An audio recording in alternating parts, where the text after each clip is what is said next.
Hey everyone, and welcome back to another episode of the Movie Mates podcast. I am Matthew, joined by my wonderful co-host and best friend. Callum. Hey man, great to see you as always. So today, we're back with another podcast, and it has been a while since we have recorded a podcast because we have both been quite busy this week with other social things and then work I and was going stuff to like say that. social engagements, Social engagements, busy more man. important things. Exactly. Catching up with good old friends. So yeah, apologies for the lack of content recently, but we hope you've enjoyed our latest episodes with our best buddy Cash. Always great to have him on. And yeah, today we're sort of delving back into a sci-fi genre a bit. And as we've said in the podcast, we're trying to get all the big hitters of movies, big franchises ticked off our bucket list. So I'm going to pass over to my best friend here, and he's going to explain what movies we're going to be talking about today. I'm super excited for this one. So Callum, off to you, mate. Off to you. Yes, so as Matthew said, another banner episode where we're doing three, absolute big name films in a huge franchise. The motivation for me behind actually choosing this and suggesting it to Matthew is that my brother's moving away to England and he actually wanted to watch the Andy Serkis trilogy. And I sort of keep like scheduling things and thinking, oh well, if I'm gonna watch a film, it may as well be for productivity reasons, so I may as well then review it on the podcast. So I thought to preempt that, we may as well do the entire franchise. So today we'll be talking about Planet of the Apes, Beneath the Planet of the Apes, and Escape from the Planet of the Apes. Three films which I didn't expect to enjoy any of them, and I would say I enjoyed two out of three. What Yeah. would you say, Matthew? What's the fraction for you? Yeah, I enjoyed all three of those movies. It's weird because I would say a lot of people are in the same boat wherein they have watched the modern reboot, Andy Serkis ones, but not have watched the originals. So that was the same for me. So I this is the first time delving into these films, and I had a fantastic time with these. I think they're, although it might be a shorter podcast than usual, I think there's plenty to talk about here generally and stuff. So I'm super excited for this one, dude. Yeah, so if you want to open with Planet of the Apes, this Yeah. is a film that I'd seen maybe 5 to 10 minutes of it, a few years ago. But at that point, I don't think I was yet matured in my film taste. So I sort of went, ugh, it's old, boring, and turned it Mm, off. same, yeah. And I'm really glad I don't have that attitude now. That I can sort of separate, the time from the content, and just how it like I don't judge a film for as much for how it looks anymore as I did in the past. Yeah, no, I'm the same, buddy. I'm the same, and something about in regards to like this film. You had said that this film had the biggest, what is regarded as one of the biggest and best cinematic twists of all time. And Yeah, when you hear that, you expect a lot, and you theorize in your head as well. And we've sort of talked about this off pod. And I had written down on my notes here just before, like 30 seconds into the film, I was like, my initial theory for the plot twist was the future humans have devolved into apes, or they're actually on Earth, and it ends up being both. So uh, yes. maybe not the best twist of all time if I can figure it out. I'm not the most sophisticated movie watcher ever. I'm not super. Yeah, I'm not super like invested in twists or anything like that. I'm not good at predicting those sort of things. But what are your thoughts on this? Do you think it is as good as people say? Oh, certainly not. It is abundantly obvious, I would say, from, as you said, about 30 seconds in, especially sort of there's this moment of exposition where obviously Taylor's giving his sort of like commander's log into the computer. And he says that, at the time that he would return to Earth, he would find a quote unquote new breed of people. And then, I said to you that, he arrives and he's like, oh, apes on a planet couldn't possibly be Couldn't Earth. possibly be Earth. Yeah. And yeah, it just seems abundantly obvious from right from the beginning.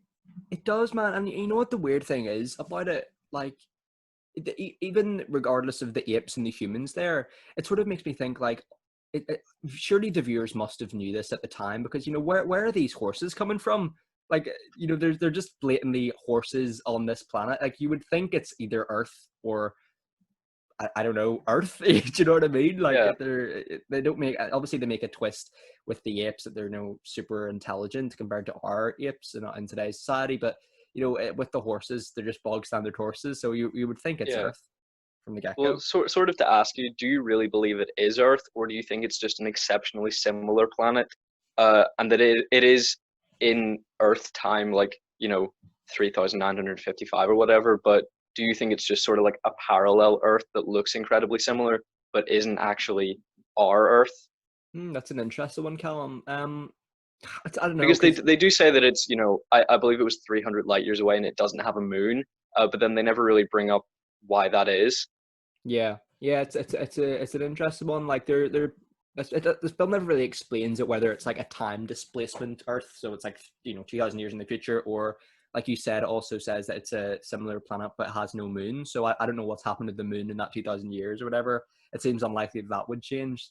So I don't know. I assume it's probably, now they bring up that detail, probably like a very very similar planet, or like a parallel, or less um like they've traveled from a parallel universe where this is Earth, but the moon just doesn't exist with the Earth. Maybe that's probably where I'm heading towards that. What about yourself, dude?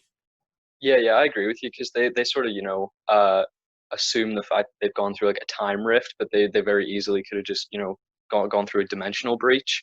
Uh, I mean, this sounds very dumb, but it's No, no, time go for it. travel regardless, at the Yeah. very least. So I think there may have been dimensional travel involved.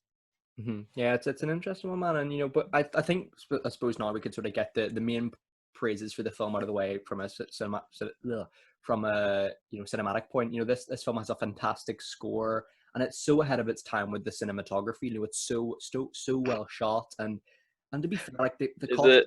Well, I think it's quite. There is a lot of like dated like zoom ins on people's faces and stuff. Yeah, That definitely like I did is very write well. abysmal or revolutionary, because yeah, sort of how it like tracks and pans stuff, it Mm, is definitely revolutionary.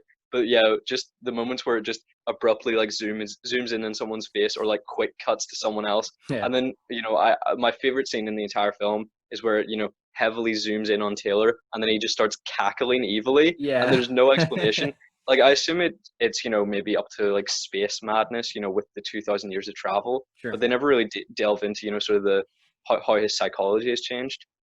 I suppose the Taylor character is an interesting one, because, well, he's not interesting really to me, because I just don't think he's a very compelling character in the slightest, to be honest with you, bro. And I suppose that isn't intentional. He's supposed to be kind of a jackass, kind of, you know, I suppose quite arrogant, in the sense that he cannot possibly believe that there's apes smarter than him or as smart as him.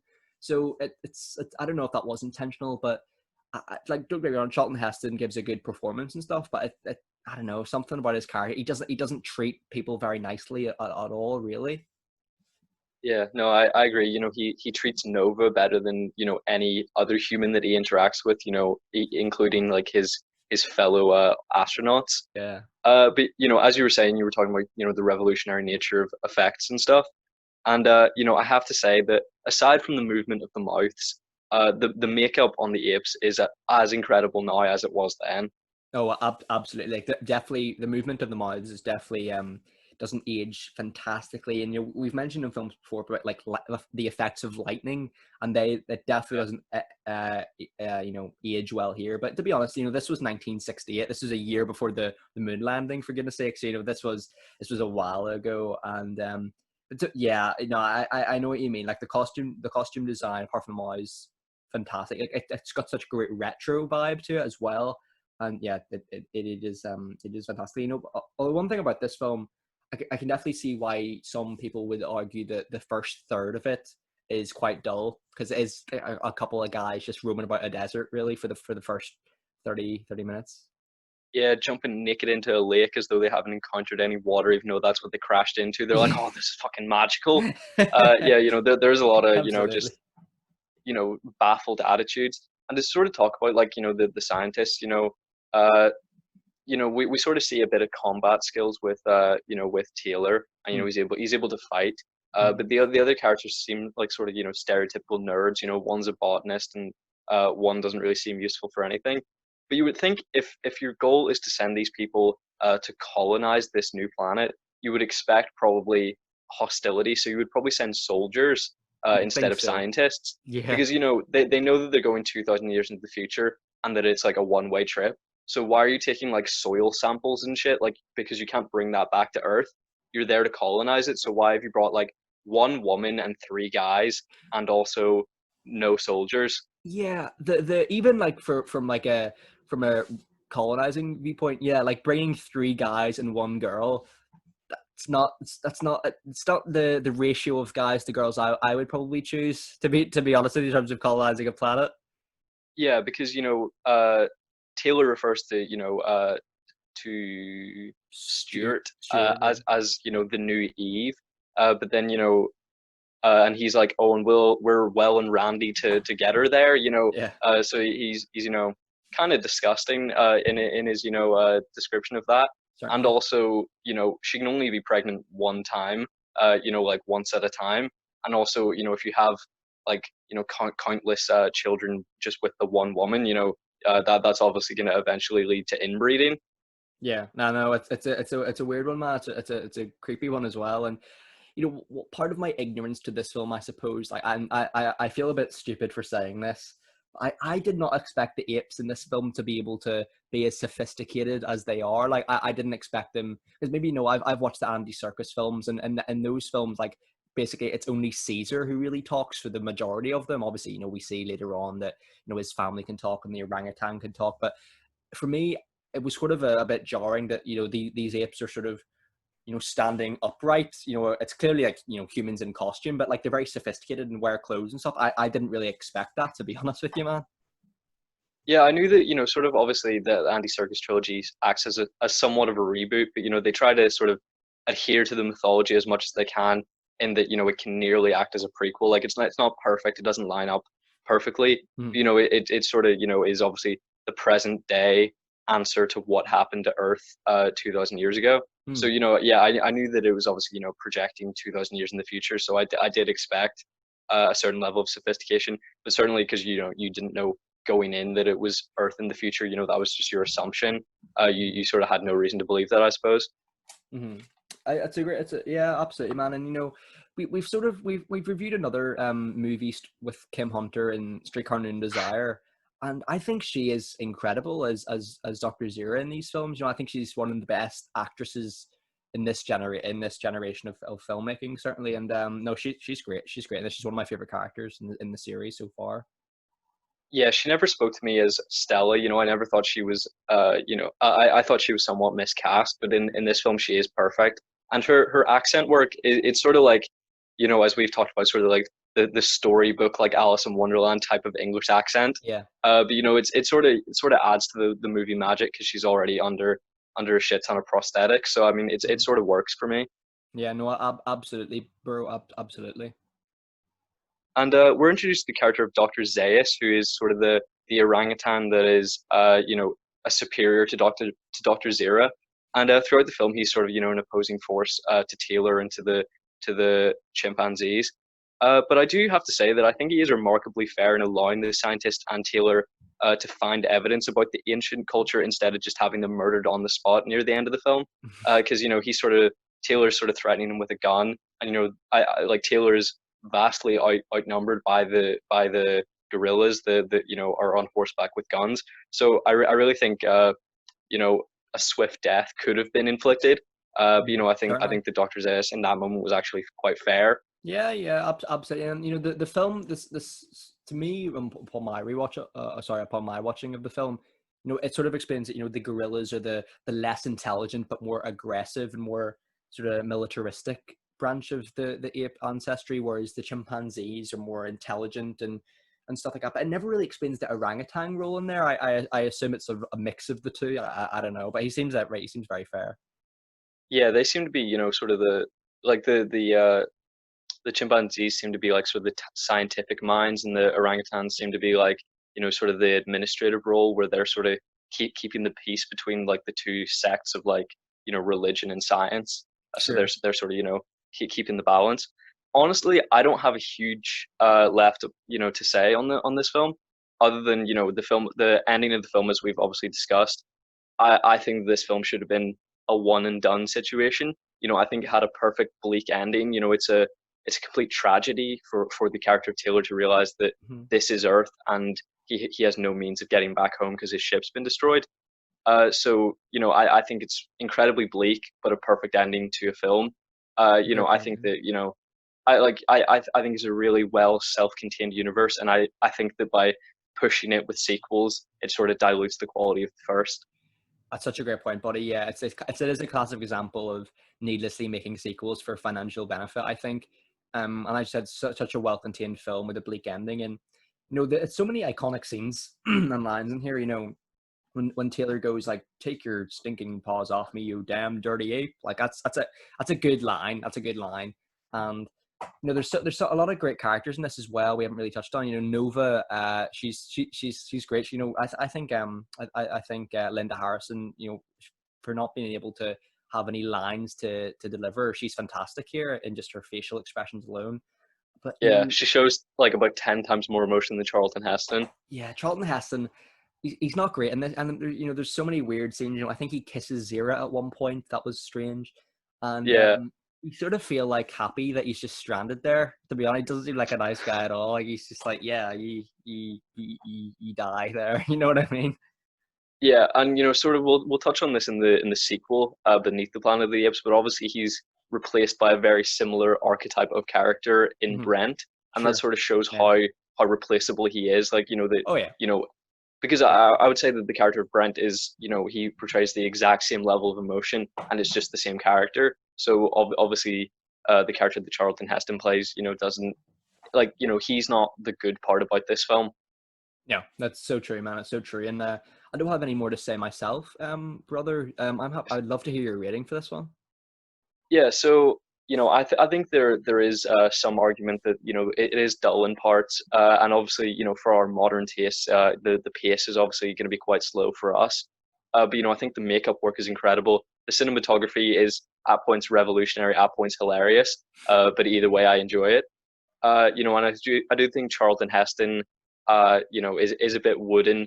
He's sort of lacking in personality, but I think that's undoubtedly made up with Roddy McDowall, Kim Mm. Hunter, and Linda Harrison. So I would give the film an 8.5 out of 10.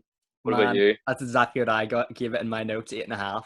It's not quite, you know, it's not quite Back to the Future one level. It's not quite Indiana Jones, Raiders level for me. It's still good. It's still good. This is probably the earliest rendition of like sci-fi that we reviewed in the channel. But it's a perfectly great film.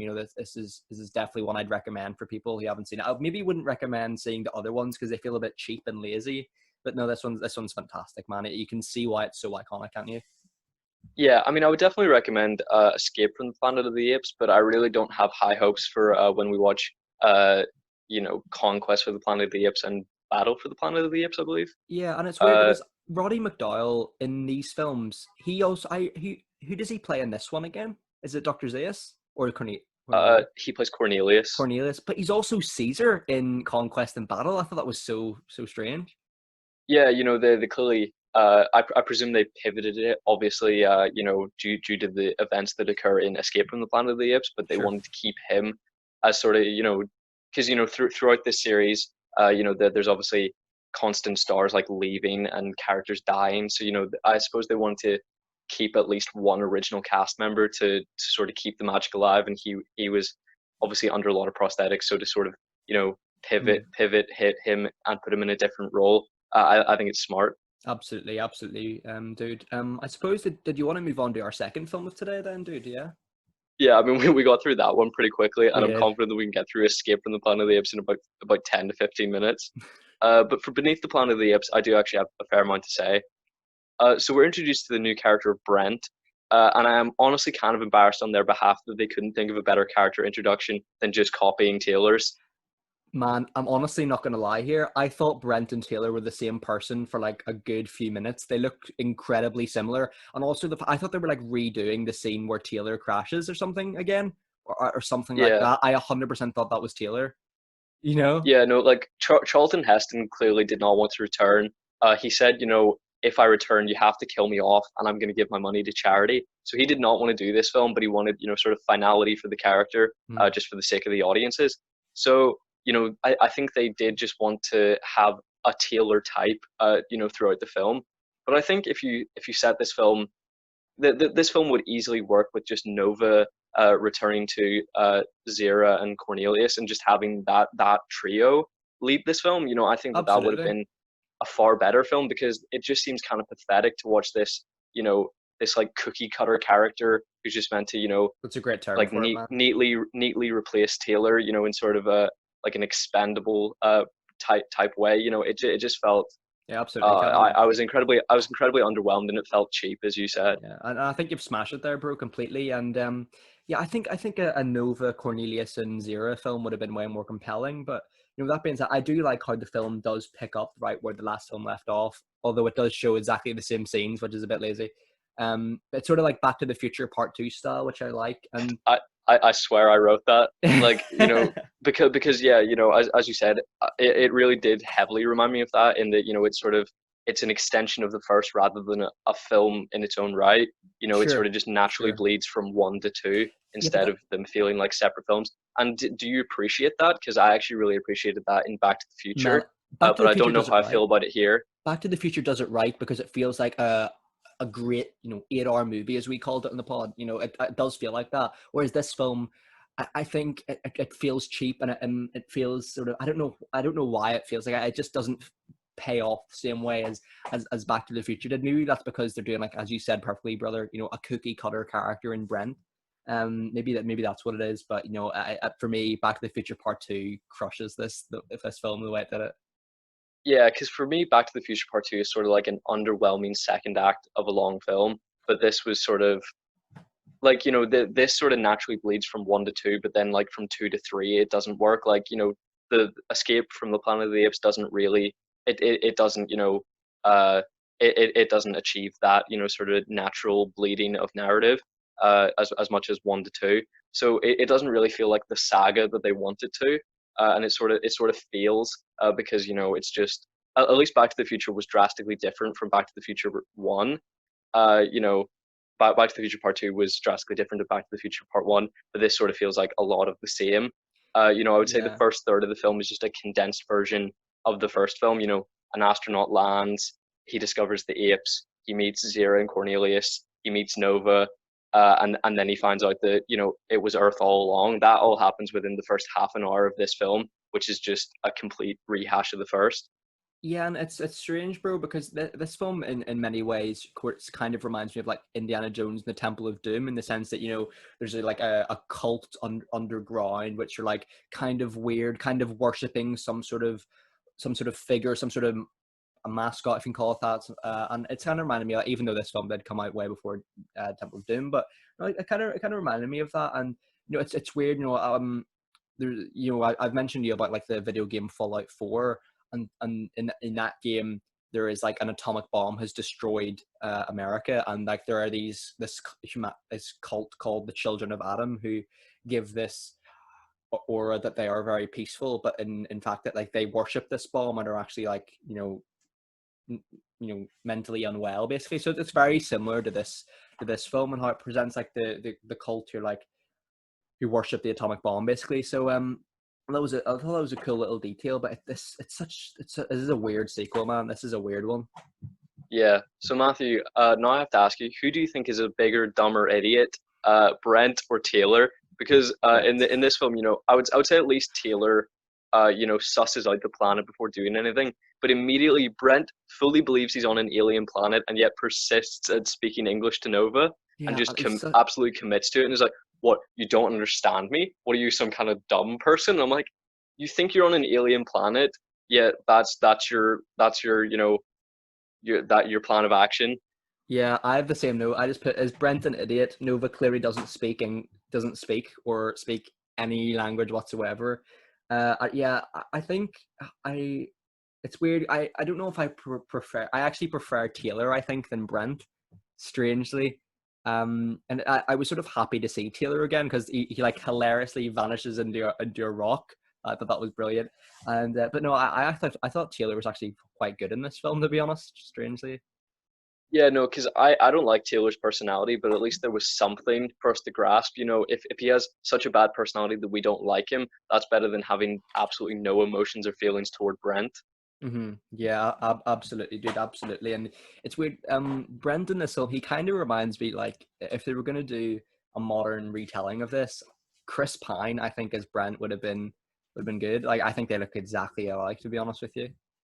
Yeah, and he sort of plays, a similar role in Wonder Woman, I guess, of, encountering this, magical community where, it's this race of warrior women instead of, this advanced apes. He's sort of like completely taken aback by, like the magic that's present there. Mhm. So he's sort of playing, obviously he's a pilot who encounters something that, he Mhm. doesn't understand Mhm. because it's, Yeah. a part of mythology.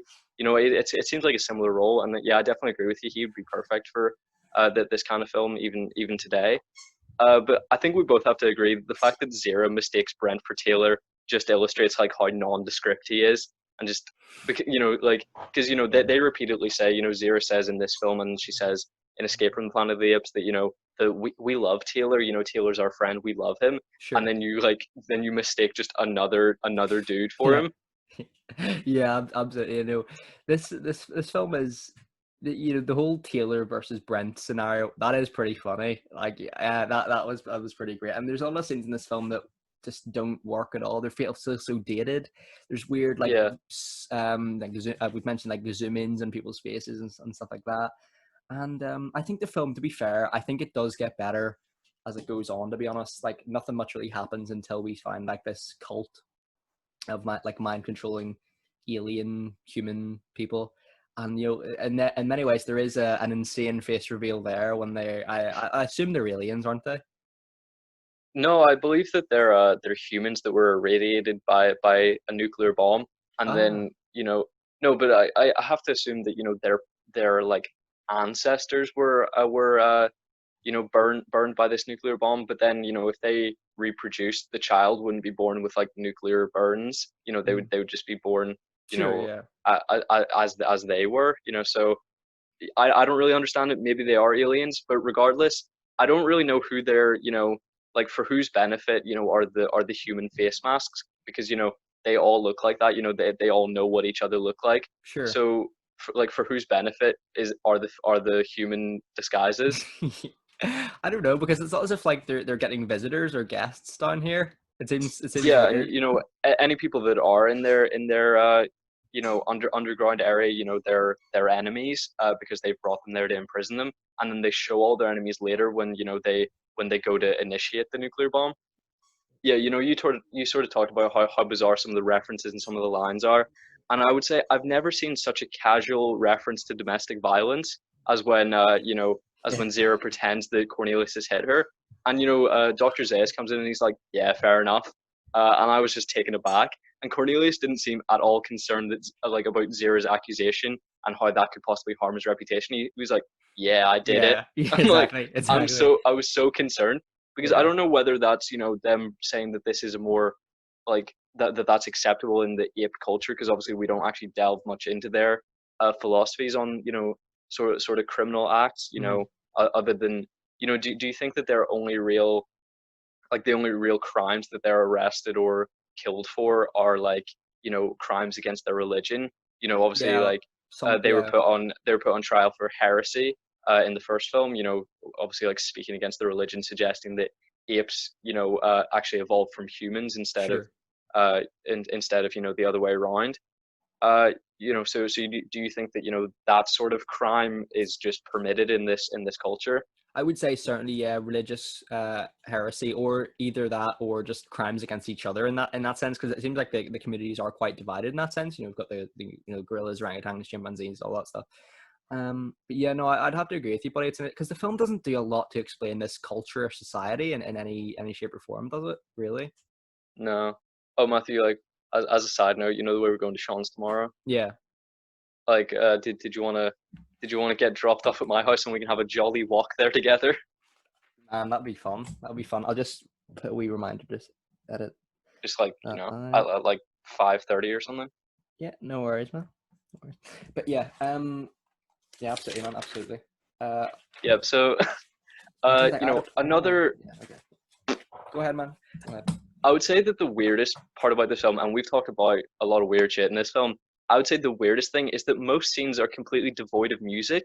So like when no one is speaking, it's just dead silence. Like Yeah. there was this full like 3 minute scene where Brent, escapes from like this cage on the back of this truck, and then climbs over the cage and then like strangles this ape and like throws him off the truck. it's like a full 2 or 3 minute sequence, and it's Silence. silent except Yeah, for like it's like unsettling. the except for the sound effect of like the horses neighing. Like it was absolutely bizarre, and it happens constantly throughout the film. Like there was this sort of like dramatic music playing, like when he's like releasing the horses, but Yeah. never during an action scene. Yeah, and there's one absolute banging line in here that where the apes go, "We are peaceful people." Oh, sorry, no, sorry. This is the mind controlling humans. Rather, they go, "We are peaceful people. We only get our enemies to kill each other." I was like, brilliant, absolutely brilliant. Brilliant. Yeah, classic. Yeah. But yeah, like If only we all followed those rules. yeah, exactly, exactly. But yeah, it's I was absolutely heartbroken when they killed off Nova here. Absolutely gutted. Yeah, exactly. I said that I couldn't care less about anyone else except Nova, She seems because so sweet. she's one of the only wholly innocent characters. Obviously, the role of Zira is paralleled by doctors and psychiatrists and Hmm. vets, Yeah. their role that they have with animals, Mhm. sort of her experimentations and uh and dissections of humans. It's Sure. obviously a comparison, but I would also morally question that behavior towards animals. So I think she isn't a morally righteous character for me, and I would say the only one that I really find morally righteous is Nova, because she hasn't done anything anything bad in her entire life. Yeah, no, she's fantastic. She's fantastic, and it was one of my favorite scenes in the whole saga is when she actually speaks. I think that's a really empowering moment. That's great, but then it's just subverted by she's just shot brutally. Like it's there's no real justice for Nova in any sense, really. To be honest, you should have feel Yeah, bad for her. I feel like maybe Escape from the Planet of the Apes would have been a more interesting film, if she had been the one to go back, Oh yeah, go back in the yeah, past. So then they're sort of examining her, thinking that she's actually from the past, that she's like a cave woman, and that's why she can't speak. But then it's actually she's oh from the yeah, future, that's and fantastic. Yeah, this is the one that they're looking for, that they have to see themselves as in the future. absolutely, So buddy. Yeah. I think that maybe would have been a more interesting take, and we would have had more Nova. And I'm devastated that she's gone. Absolutely, and it's weird because I was looking up, and apparently Linda Harrison has a cameo in the Mark Wahlberg remake. So she does, Yes, as Woman in the Cart. Woman in the Cart. Yeah, yeah, which sounds ambiguous. That sounds cool. But I'm looking forward to watching that one because she's actually my favorite part of these films, to be honest.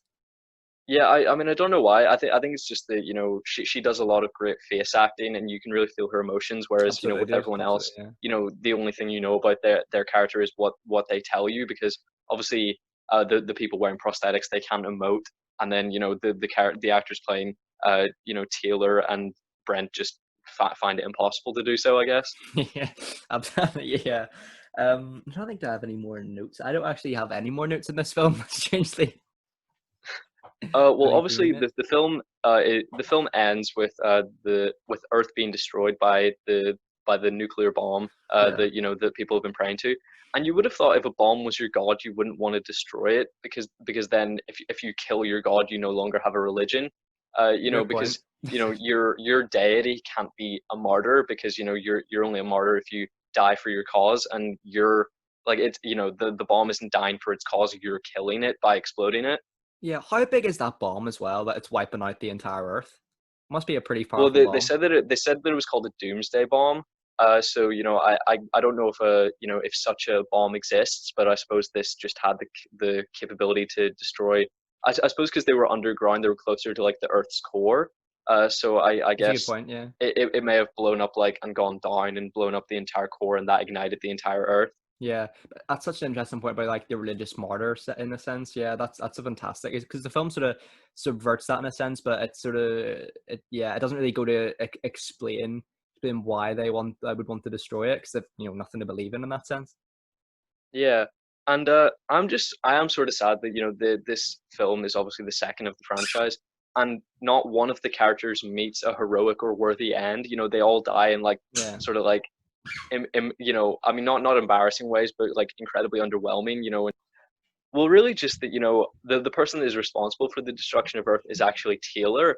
And to yes, his knowledge, he killed every single ape on that planet. Obviously we know that three managed to escape, and I don't really know.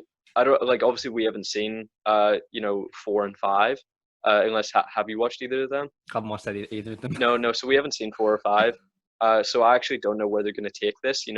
How they can recover if there is no Planet of the Apes. But pretty much he's just murdered millions of children and innocent people, including the friends that he made in the first film. At least to his knowledge, he's thinking that by doing this, he's also killing Zero and Cornelius. Zira and Cornelius, and he's doing this fully out of like I suppose revenge, mostly for Nova. But once he's dead, why does he care if they continue to live? Because if he just killed the bad guys, I would completely understand, like from a moral standpoint. But the fact that he's killed every single person, well, every single ape on Earth, just out of spite, because oh, if I die, you should all die. It just sort of seems. It makes me hate the character because he's just committed mass genocide of Yeah, like we don't actually know the size of the population, presumably millions or even billions of innocent children.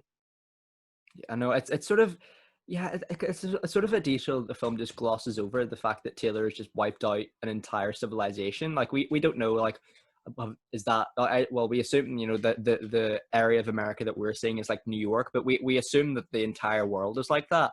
So Yeah, it's an interesting one. Like, how many apes are there? You'd imagine that there's quite a few of them.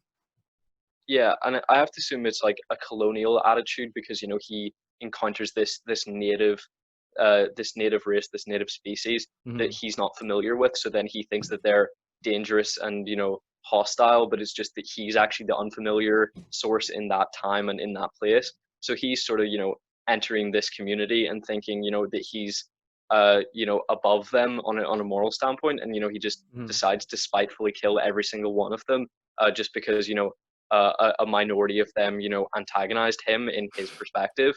So Yeah. he's committed mass genocide because just like the army have come after him because he was sort of because he his existence was a danger to It's a their great way of point, dude. life. Absolutely. Because Yeah, I mean and he kills like kills dozens him. dozens of apes by shooting them in the first film. So and he's just come into their society, shot a bunch of apes, and then been like, oh, but this is my Earth. It's like Yeah, it's not yeah, now. Like you're the unfamiliar source right now, and then he sure. commits mass genocide out of spite. Yeah, it's sort of, yeah, like we've talked about the likability of Taylor, or the lack thereof in this instance, and yeah, like I know I did set the start of this movie, like I think he is generally better in this. The fact that maybe he's in it less is probably the main reason for that. But yeah, no, I do agree with you, man. It's sort of unsettling to think about as well.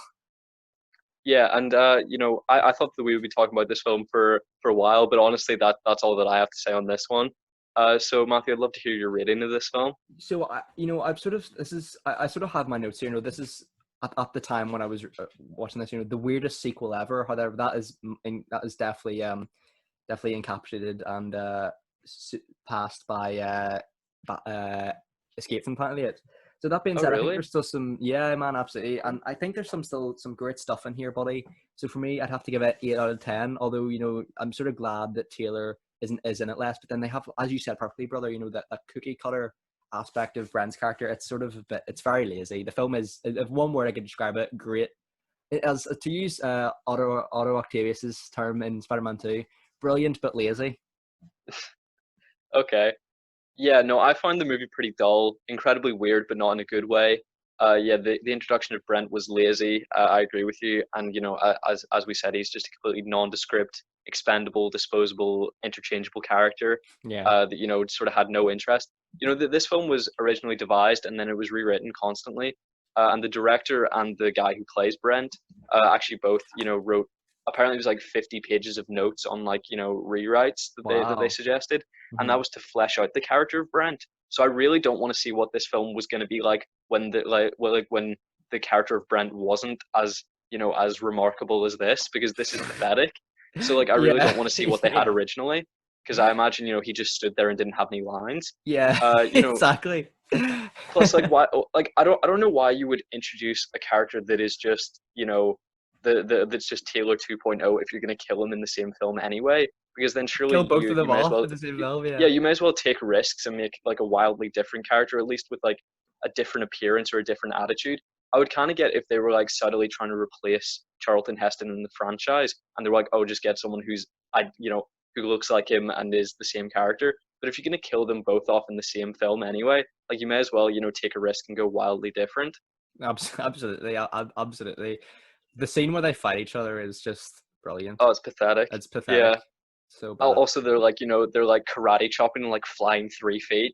I was unconvinced by the choreography, but yeah, as you said, the film is lazy in most aspects. I find it quite dull. It was too weird even for my taste, and I like some weird films. Like, for me to say that the kissing booth was like a very good watching experience, and like comparing to this, like this was weird, but not in a good way for me. I'd give it a 6 out of 10. That was great, man. No, you had some fantastic points as always in there, dude. Absolutely. So, I suppose we can move on to our third and final film of the day, Yes, which is Escape. Escape from the Planet of the Yeah, Apes. I would say I probably have 5 points for this film because I think I actually really enjoyed it. I I enjoyed it enjoyed it as as well. much as the first film, It's great. but I just think that there's nothing much of note that occurs in the film. It's a fun ride, but I don't think there's much substance. It's certainly the strangest Planet of the Apes film that I've seen so far, and it's certainly the furthest departure from the original source material. There's this is well, it's set, for example, for part one. It's not even set on the Planet of the Apes. It's set in our sort of Earth. I think it's like 1970s, and this film it's definitely got more of a much more light-hearted tone, I would say. Certainly for the first Yeah. half. We'll talk about like the dark parts of the second half, but definitely for the first half, it's a much more light-hearted tone, and it sort of got me thinking. If the apes have technically time traveled, I think why not bring back? I know we've criticized Taylor, but why not bring back like a young Charlton Heston or something, or why not bring back characters that we've seen? You could even bring back, Linda Harrison as well as potentially, an ancestor of Nova or something. I don't know. I thought there was potentially, because Yeah. there's not a lot of callbacks to in this film, to be honest. Yeah, no, I think it was undoubtedly like the actors' unwillingness to return. I think that they were probably just not interested, and they probably thought, like the way it's sort of like the Jacob Elordi in the Kissing Booth too, Yeah, in yeah, that sort of a franchise makes them famous, and then they sort of say, oh, I've done one, I've become famous off the back of it. Now I'm above it, and they'll like yeah. return like as a favor or like for contractual reasons to the second one. But they're doing it with like great disdain. I think that was probably Charlton Heston's view of Yeah. this franchise, even though I could not tell you one other film he's in. No, neither, man. That's the first time I think I've seen it with anything, to be honest with you, buddy. And one thing about this film I thought was quite funny was like the really strange TV show style, like sort of not character introductions, but whenever there's like a zoom in on Zira's face, it's like Kim Hunter. Whenever it's like a zoom in Matthew, on. we have written exactly the same notes today because I've written the first two films are like undoubtedly they're both tragedies, and this film also ends tragically. But, Yeah, the tragic tone is consistent throughout like the entirety of the runtime for the for first two sure, films. for sure. It sort of feel like I think this film definitely presents like the social commentary of experimenting on animals and locking animals up really well. Actually, I think it to a certain extent does condemn it for the most part. And the humans in this film, I think for the most part, are supposed to be unlikable. They what sort of apes, like it's sort of, I think locking them up seems very unnecessary. Like guess the shape game, like that's so idiotic. That what sort of apes do you see that can clothe themselves, walk on two legs, but also appear out of a spaceship? Like it seems completely idiotic and preposterous. Yeah, I suppose they just had low expectations, but she sort of said, Zira says that that shape game wouldn't test the intelligence, of a newt, let alone an intelligent ape. But honestly, obviously the one where you have to like pick it out and then place it into the boxes, fair enough. But the second one where he expected her to remember every single one that was on the I table, couldn't do I'd that. have no chance, No, I'd no absolutely chance. exactly. I was like none whatsoever for me. And this I would say the pitch of them coming back from the future and going to the present and returning to present day Earth, I think is actually an even like obviously we've known about Planet of the Apes for our entire life. It's a huge pop culture thing, and Sure. people know about the first film, but they don't know about two, three, four, five. Yeah. So I couldn't have told you the plot of this film. But I think by my modern standards, this is actually a much more interesting premise than the first film. Of like Yeah, yeah, because yeah. I think it's Alright. more interesting, going from the future to the present rather than the present to the future. Because I don't think we see that as much. No, man, I think you've hit the nail on the head there, Callum, dude, to be honest with you. It's a very unique film, I would say. I haven't really seen a film explore this sort of theme before. These apes are basically celebrities for the most part. And there's a lot of like politics in here with like Senate commissions and stuff. And I actually think in a lot of movies that can be dull, but I think Hmm. this film, it actually works. It actually does work, to be honest with you, because it sort of explains the backstory of the apes more, because we haven't seen it in previous films. So I think it's great. I think more than any people, we both enjoy like a good film about like corporate greed and like government Sure, bureaucracy. yeah. They're At always the times it villains. certainly can be dull. There are a lot of like courtroom-esque scenes, and I was just thinking that this reminds me of like Iron Fist season one, because the biggest Yeah, criticism with yeah, that was that they spent far too much time in like a boardroom, and a solid like 40% of this film is just boardroom meetings. But sure. I really enjoyed it here because it felt like such a departure from the first film. It finally felt fresh. Absolutely, absolutely, and yeah, it sort of goes to show in the reviews as well, because apparently the second film was quite mixed received, whereas this one was pretty well positively acclaimed, which is nice to see. And there is a lot of good stuff in here, and I think it fleshes out the Zira and Cornelius relationship really well. We find out she's pregnant and stuff, and that leads to a lot of tragedy in the film as well. But Hmm. and then I have a lot of good things to say about this one, strangely, because it's such a weird film, but it works, I think. Yes, and we're introduced to this character of Dr. Hesseline, who is, the chief science officer, really. And he's insistent that time travel is possible, and he explains it very eloquently as a road with many lanes that you can choose to take, so that hypothetically you can change the future. Sure. So he's confident of the fact that you can change the future, but then he just becomes insane with the idea that with like we must kill these apes to avoid our future. But if you just make different choices, decide not to declare Yes. global war, or war, like, because there have sort of been two solutions, as like two ideas posited, as to how the Earth became like ravaged, in the 2,000 years later timeline. And one is it's either nuclear war, which is sort of what the first film hinted at, or it was a plague, which obviously the reboot series does, and I think it's covered in, I think, part four, part five. It sort of like goes to like the 90s or something, and I think that's a plague. But like killing these apes isn't going to do anything. If we're ravaged by nuclear war or by a plague, having eloquent apes, isn't going to like accelerate that future. And that's what I'd written the exact same thing. But why would killing Zira's child stop the ape uprising? Surely, Yeah, surely they're just doing it out of spite at this point. yeah, because they say that the child Milo can mate with like zoo animals. He could hypothetically procreate with say like a less intelligent chimpanzee. But then like if he's the only one born with the genes to to speak, and to be as intelligent as a human, if he procreates with just like a less intelligent ape, that will get further and further, like that ability to be eloquent and stuff will be further and further diluted, like by generation. If he's the only one in existence, even like obviously Zira and Cornelius die, so once they've died, he's the only like 100 like percent like thoroughbred Yeah. intelligent ape left. So Hmm. the more and more generations go by, like the more diluted that eloquence and quality of intelligence will be. Yeah. So they really don't have anything to worry about.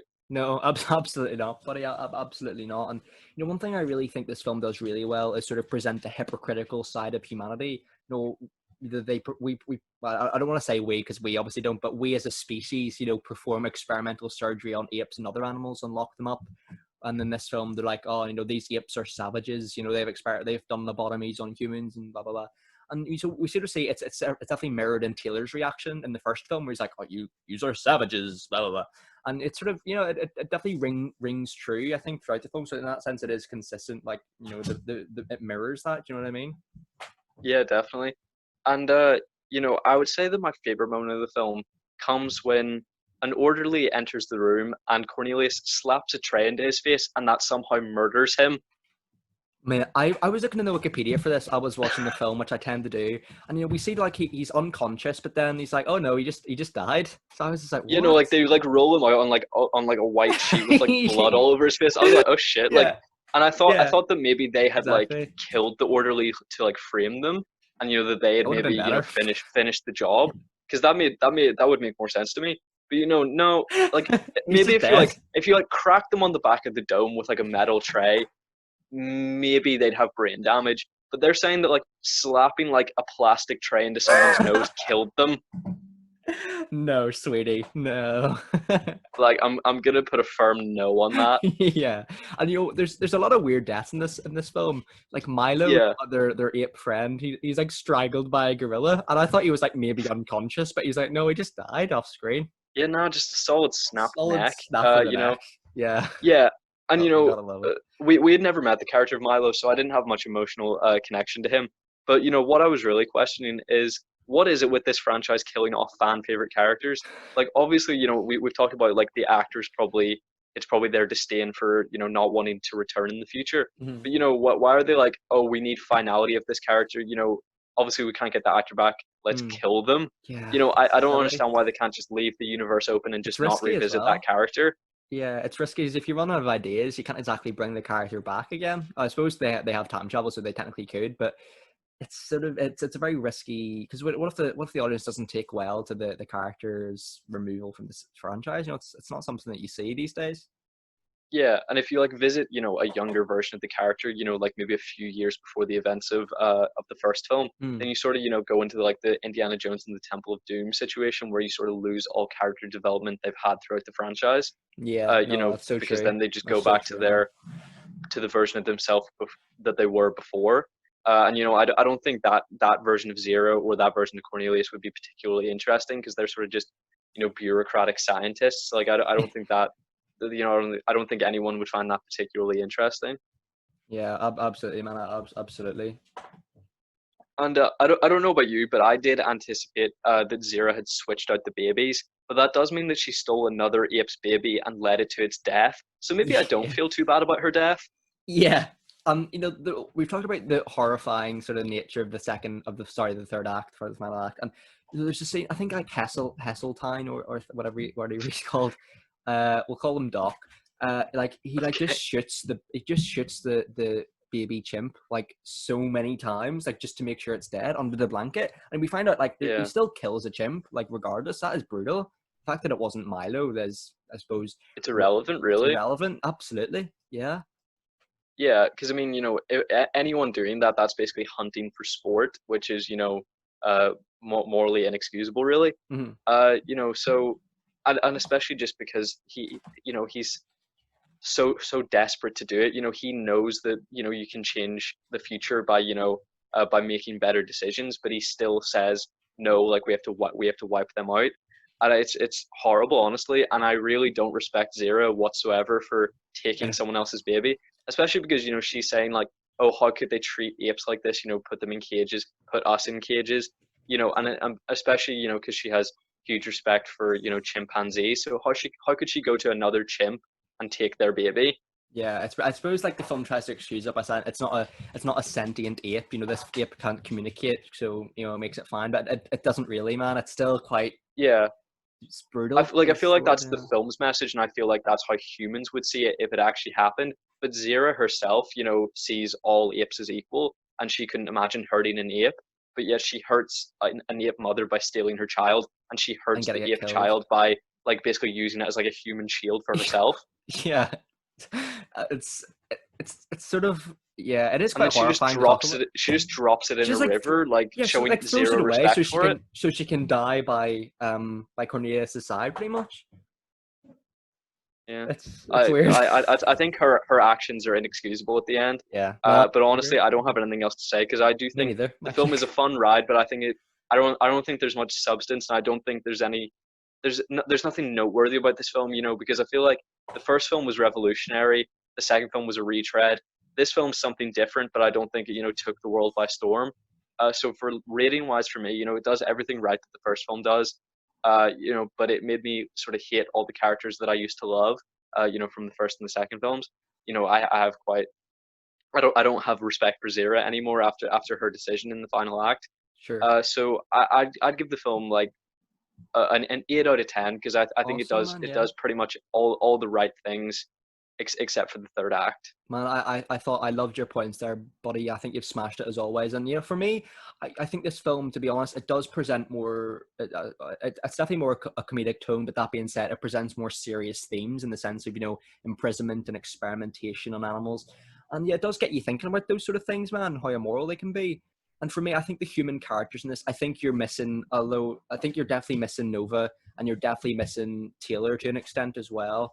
And Hmm. to be fair, there are some good human characters in there. Lewis Dixon, he seems like a nice guy and stuff like that. But for me, I'd also have to agree, buddy. And it's a pretty good start to this franchise so far, man. Yeah, I mean, I've never heard a single thing about Conquest or Battle, but I have to assume that they're better than the second film because I've heard that that's regarded as the worst of the franchise, and I feel like if that was the worst, we can definitely tolerate the other two at the very Yeah, least because I didn't outright hate the second film, but if that's the lowest standard, I think we'll be okay. absolutely, man. Absolutely. So I suppose shall we move into a little segment of future episode chat? Yes. So over the next couple of weeks, we'll obviously be continuing with our Disney episodes, and hopefully we'll be covering the rest of the Planet of the Apes franchise in a short while.